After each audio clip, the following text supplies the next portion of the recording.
Unless you're in an area that is described as a windstorm zone right on the coast, all of your homeowners policies are going to cover windstorm. If you live in one of those windstorm zones, then your homeowners policy will cover everything but windstorm, and you'll have to buy a separate windstorm policy.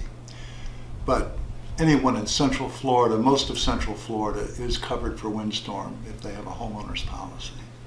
If you're in a, by the way, one clear thing that most people don't understand is everybody lives in a flood zone. But some people live in flood zones that have a higher exposure, and their banks and mortgage companies will require them to have flood insurance. The reason for that is because the homeowner's policy specifically excludes flood. Now, maybe I better first of all tell you what flood is. Flood is temporary total inundation of 2 or more acres. So if you have a problem with rising water, even if it's strictly temporary, the gutters or the drainage system gets full, and people will not realize that the water can rise up and come in under their doors and do an awful lot of damage. So if you're in a situation where you have rising water, it's not covered by a homeowner's policy. You can buy flood insurance. Some people have to buy flood insurance because they're in a higher risk zone. But everybody can buy it. There is such a thing as a preferred flood policy for those of us who don't live in one of those high risk zones. That flood policy, for as little as $139 a year, can buy you some flood coverage. That amount of premium will buy you $20,000 worth of building coverage and $8,000 worth of contents coverage, which will probably handle that event where the water comes up and comes up through your door or your sliding glass doors under the bottom of the doors, and does damage to floors and carpeting and the bottom of pieces of furniture and that sort of thing. That can be purchased by anybody, and it's very simple to get. And a lot of people do, but then a lot of people think it's a waste of money because they think that they're not in one of those extraordinary high flood zones. So available? This is really important. Almost everyone out there now has a special hurricane deductible of at least 2%. And that 2% means that if you have a $100,000 home, you have a $2,000 deductible. If you have a $200,000 home, $4,000, $300,000, $6,000, you get it. It becomes a really significant thing, especially when you're talking about those occurrences where you think that your policy shouldn't even have to respond. You think it's your neighbor's fault, but you end up having to pay that huge deductible to repair your home. So yeah, hurricane deductibles are a real thing, and we even have people who have opted for 5 and 10% deductibles, making the occurrence of a hurricane a major financial burden in the household. The first step is to stop the bleeding. Using tarps, doing whatever kind of emergency repairs you can. Whatever you think as a prudent homeowner you should do to prevent any further damage, that's what you should do. The next thing you do is you call your claim in to your agent, to the company, to somebody. You get a first notice of loss filed. After that notice of loss is filed, you'll then be contacted very promptly by an adjuster for the company. You realize we may have been a little rusty at this in 2004, but everybody's real good at it now. And you will be contacted right away.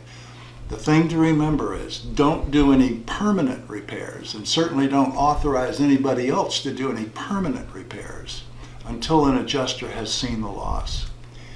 This has been a cause for real problems in the past. Money's been spent and not necessarily wisely, and you can get into a real squabble with your insurance company. The first and most important one we've already discovered, and that's your hurricane deductible, and how important having a little nest egg set aside to cover that deductible can be after a storm. The second is that almost every insurance company in the state insures screening, pool screens and patio screens differently. Some companies won't cover them at all. Most companies will allow you to buy back coverage for your pool screening. It's very important to talk to your agent and find out exactly how you're covered for these screens for Florida rooms and pool cages. You have to realize that in 2004, 25% of the monetary damages done across the state were the result of fallen trees and pool screens. So the insurance companies have all adapted to that in one way or another, and it's important for your agent to explain to you exactly how those things are covered.